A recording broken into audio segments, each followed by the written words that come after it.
The next section, we're actually going to look at an advertised projects. Once again, we're going to go to the Office Engineer website. When we go there, we'll click on Work with Caltrans, and then we'll look at all projects currently advertised.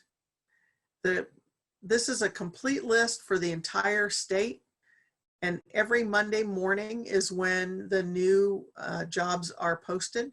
They don't trickle in through the week. On Monday morning is when they get posted.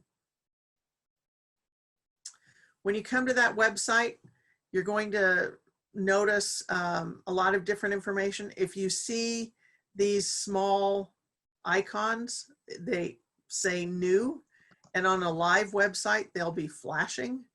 And make sure you take note of anything that has a new symbol to make sure you're up to date on all information. Then you simply scroll down on this particular page and you will come to where you can look for the actual contracts. You can jump to a project by simply clicking in here and scrolling to that project. You can start typing a project number if you know what number you're looking for. But as you can see here, the 2-digit numbers, they start with District 1, which is headquartered up in the Eureka Humboldt area, and they will go all the way through District 12. If you know a contract number, you can actually start typing the district.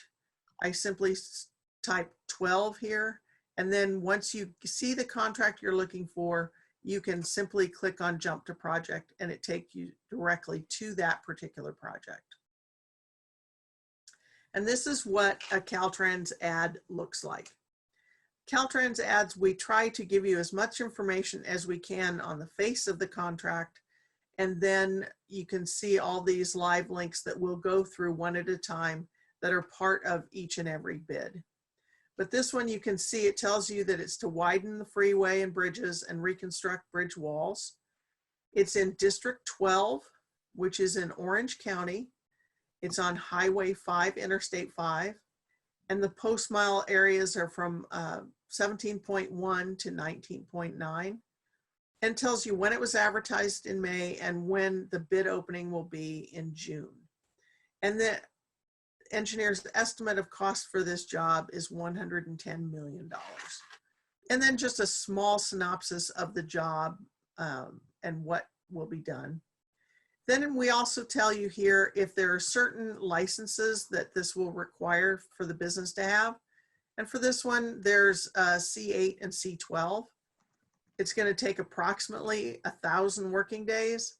And there will be a 13% DBE requirement for this job, which means that a contractor will have to sub at least 13% of his bid to disadvantaged business enterprises in order to qualify to be the successful bidder on this job.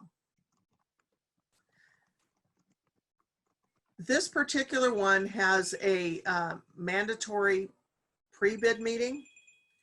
And the pre-bid meeting is a meeting that happens that all of the prime contractors are required to attend. And we also set it up so it's a forum for the small disabled veteran or disadvantaged businesses in order for them to contact and meet the prime contractors. So we're going to get started at looking at all the different links that are available for you to have or to use.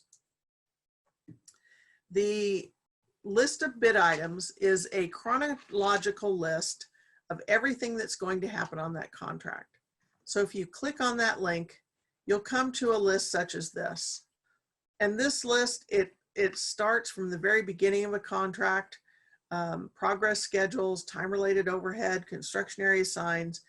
And this snapshot is the beginning, but yet it goes chronologically with hundreds of different bid items. And this is where I suggest a small or disadvantaged business would go in to look at all the different items and see if there's something that they could be a sub to this prime contractor and provide that work for them. The second thing that is on the bid item or ad is project plans and special provisions. These, you can see the actual project plans and any other specifics by clicking on this link, and it will take you to a list that are live links to the plans, the specifications, and anything you need to know about the job specifically.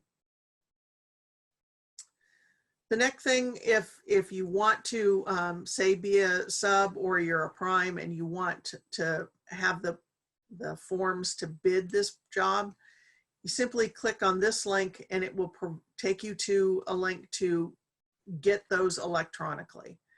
You used to have to write us an email and pay us money and we would send them to you in the mail, but now you can actually just download them in your office. The next link is for bidder inquiries.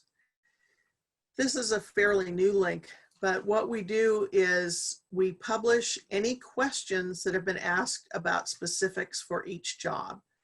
We want to be completely transparent on our questions, and yet we want them all in the public sector.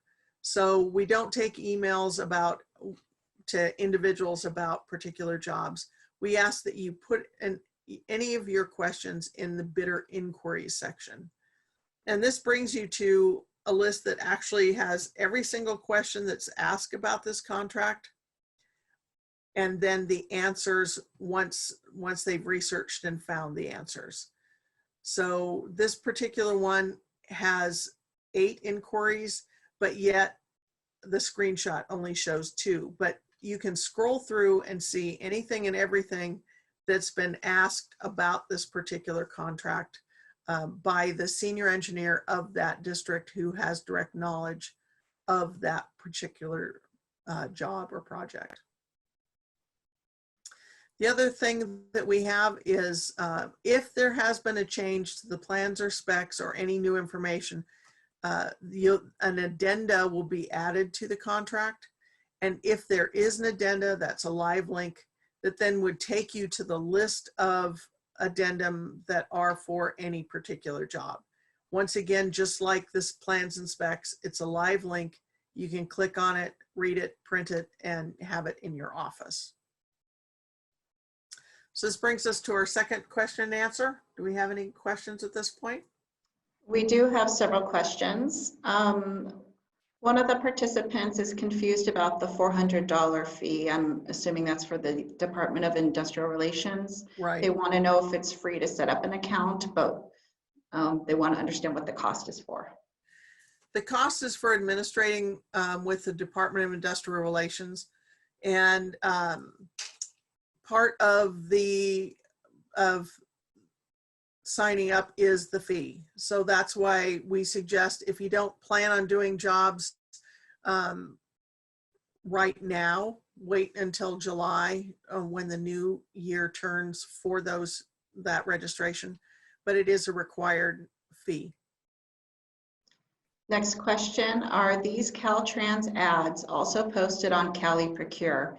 If so, are they all posted to Cali Procure, or if only a selected number is posted? Most of our jobs are huge multi-million-dollar jobs, and they are posted on the Caltrans website.